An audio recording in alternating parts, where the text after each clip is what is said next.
कहाँ पे ये गोली मारा? जो बजरंग बली स्थान और भोला बाबा के मंदिर का स्थान के बीच है, रोड है, पुल के निकट में ही हुआ है। ये कौन सा जगह, कौन सा पंचायत का मामला? शादीपुर पंचायत। थाना? क्या गोली लगा हुआ है? ये तो अब पोस्टमार्टम में पता चलेगा।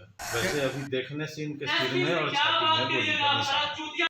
बिहार के नए गृह मंत्री सम्राट चौधरी ने प्रभार ग्रहण करते हुए साफ तौर पे अपराधियों को ये हिदायत दी थी कि अपराधियों की जगह लालघर यानी जेल रहेगी, और साफ लफ्जों में कहा था कि अपराधियों की अब सामत आने वाली है, और ये भी कहा था कि अपराधियों को अब छोड़ा नहीं जाएगा। लेकिन सम्राट चौधरी और सम्राट चौधरी के पुलिस को अपराधियों ने खुली चुनौती दी है। यानी इस वक्त की जो सबसे बड़ी खबर आ रही है, समस्तीपुर में भाजपा नेता का काम तमाम अपराधियों ने कर दिया है। पूरी घटना आपको सिलसिलेवार तरीके से बताते हैं कि समस्तीपुर में अपराधियों ने भाजपा नेता रूपक सहनी को दिन दहाड़े गोली मारकर हत्या कर दी है, और इस हत्या में रूपक सहनी की मौत मौके पर ही हो गई है। और इस पूरे मामले के बाद इलाके में सनसनी फैल गई है। कैमरे के फ्रेम में जो आपको तस्वीरें दिख रही है, ये भाजपा नेता रूपक सहनी की तस्वीरें,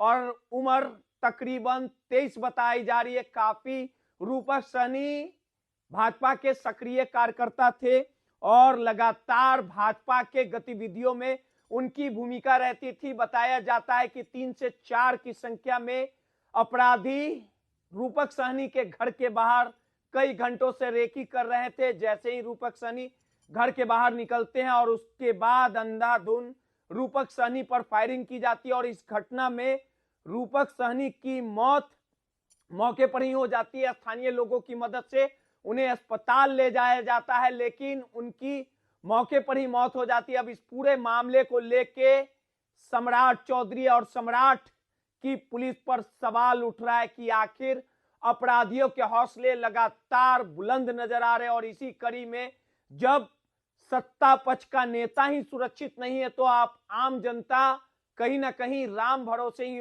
है। और इस पूरे घटना के बाद जो पीड़ित परिवार है, वो उनके ऊपर दुखों का पहाड़ टूट पड़ा है। यानी पीड़ित परिवार अपराधियों की गिरफ्तारी के लिए लगातार मांग कर रहा है, लेकिन सवाल उठना लाजमी है कि रूपक सहनी की हत्या घर के पास कर देना और अपराधी आराम से फरार हो गए। लगातार विगत कई दिनों से सम्राट चौधरी की तरफ से यह वक्तव्य निकल रहा था कि अपराधियों पर नकेल कसा जाएगा। अपराधियों के खिलाफ सम्राट चौधरी ये कहते नजर आ रहे थे कि उनके खिलाफ बड़ी कार्रवाई करने की लिस्ट तैयार कर ली गई है। यानी 300 के तकरीबन अपराधियों की लिस्ट तैयार की गई है, जिनके खिलाफ अब बड़ी कार्रवाई करने के मूड में कहीं ना कहीं सम्राट चौधरी की पुलिस ने मूड बना लिया, रणनीति तैयार कर ली। इस पूरे मामले को लेके पीड़ित परिवार ने क्या कुछ कहा है कि आखिर किस तरह से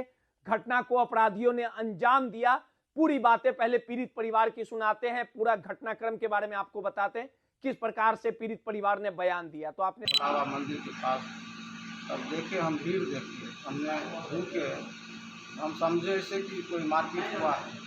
जब रुके तो दीपक का मम्मी दीपक सहनी का बोला कि हमारे बेटा को रूपक को गोली मार दिया है, तो हॉस्पिटल ले चलिए, थाना को फोन कीजिए। उस वक्त हम उनको उठाए और हॉस्पिटल डायरेक्ट लेकर आए। तो क्या जानकारी हुआ, जो गोली कौन मारा, क्या किस लिए मारा? बारे में हमको जानकारी नहीं कि कौन गोली मारा। अच्छा, ठीक है। पूर्व से विवाद भी था क्या? हाँ, पूर्व से विवाद था। पूर्व से विवाद था। कहाँ पे ये गोली मारा? जो बजरंग बली स्थान और भोला बाबा के मंदिर का स्थान के बीच है, रोड है, पुल के निकट में ही हुआ है। ये कौन सा जगह, कौन सा पंचायत का मामला? शादीपुर पंचायत, थाना? कानपुर। आपका क्या नाम है? विजेंद्र महतो।